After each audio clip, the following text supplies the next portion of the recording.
We hope you'll join us forever and ever and ever and ever and ever and ever and ever. I don't like to dwell too much on Stephen King's take. Not because I don't like, not because I don't want to like acknowledge it. I acknowledge it because I know for a fact that obviously he didn't like it. Yeah. His initial response to it was that it butchered his book.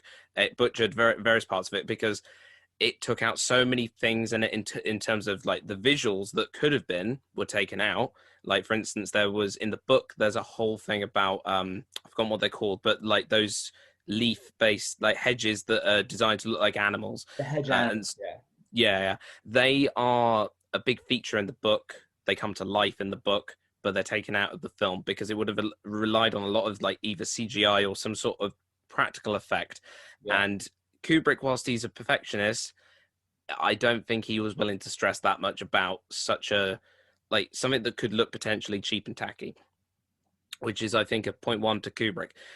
In terms of Stephen King, though, I would say there's several things. Obviously, there's the red car, which is there when Dick Halloran's driving through the snow, and it's the most popular idea, and I'm inclined to sort of believe it. That the red car, which looks a bit like similar to the red car from, I think it's a Beetle. I want to say. Anyway, a car of some kind has been crushed by a lorry in the snow, and apparently it's very much similar to Stephen King's car, and that's meant to be like a big up yours to King or something. Apparently that's a popular theory.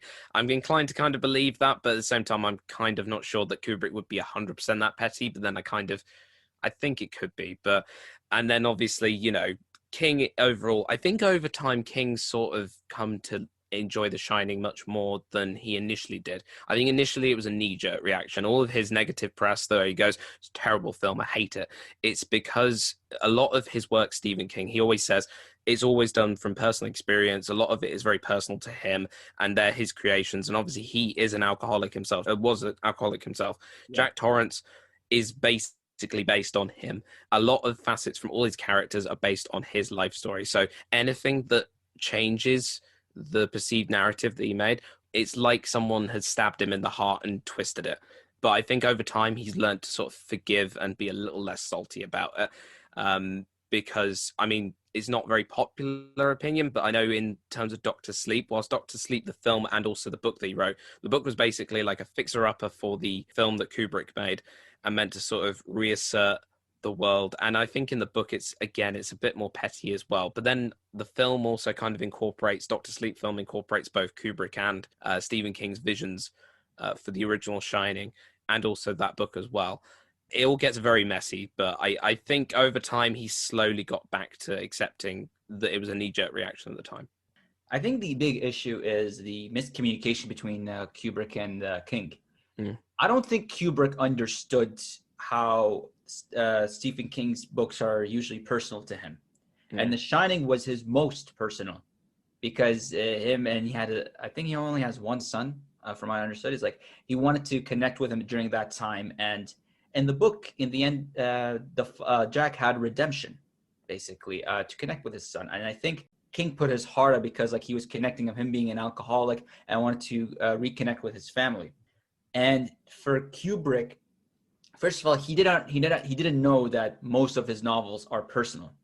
So when he changed the stuff for him, it's as if Stanley Kubrick saying that, yeah, you could have done this. It all goes to miscommunication at the end of the day. I think King was salty. I'm not gonna lie, Stephen King was salty, but understanding his personal side, I understand it, but no one can understand it. That's the thing. You cannot expect anyone to understand it. No. Which is why, like, over time, like he still hates it, not because like what happened, but like he expected. I think he expected it much more. But in Doctor Sleep, he believed that Doctor Sleep definitely fixed his perception and fixed basically the story of Kubrick's side. It's a fixer-upper, but at the same time, there are still many people who would love, like we do, like we love The Shining, and whilst I don't mind Doctor Sleep, you can't really. The Shining film is like it's the sort of totem for me.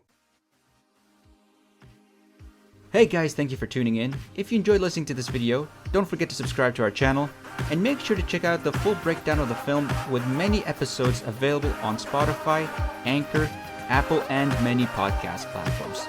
Stay tuned for more content.